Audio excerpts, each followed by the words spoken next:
Minister, Norway is a climate player as a fossil fuel producer. That's your oil and gas production has led to this enormous accumulation of wealth in your sovereign wealth fund. Norway is the biggest provider of gas to Europe after Russia. And I read that energy accounts for 41% of your exports. So those are big numbers. Europe has been suffering a natural gas shortage in recent months and a big price spike. Norway agreed to increase its own natural gas exports to help deal with that price spike.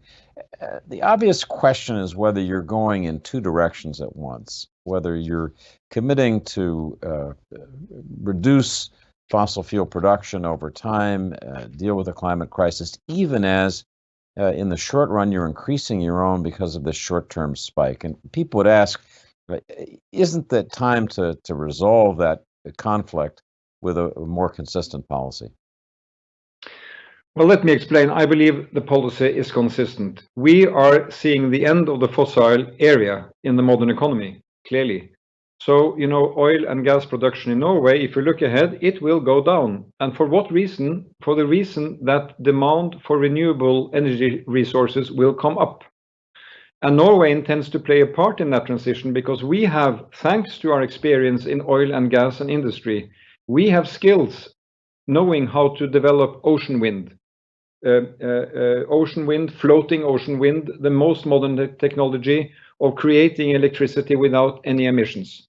We have the skills to lead on hydrogen produced by clean green energy.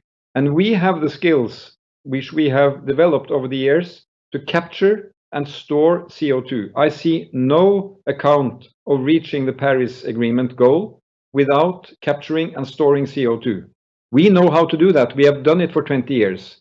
So here is my story. Until we have built much more renewable capacity, and we have to push for that in every domain, we need stable delivery, especially of gas and especially to Europe, which is our main client.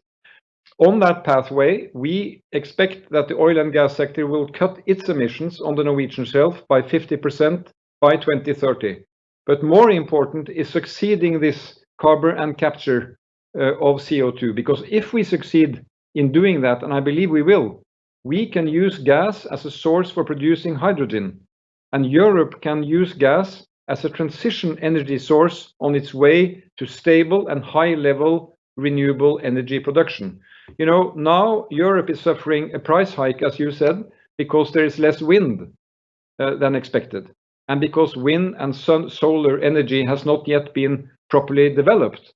And I believe Europe is well served, not only relying on Russian gas or gas coming from the Middle East. Norway is a stable and predictable provider, but we are very clear. Oil and gas will go down, renewables will come up, and we can play a role in that next phase in our energy chapter, which started 100 years ago with hydropower coming from waterfalls. Then came oil and gas from the 1970s, and now we are in transition towards ocean wind, hydrogen, and even solar in Norway. We can lead on that because we have the industrial skills in the energy sector.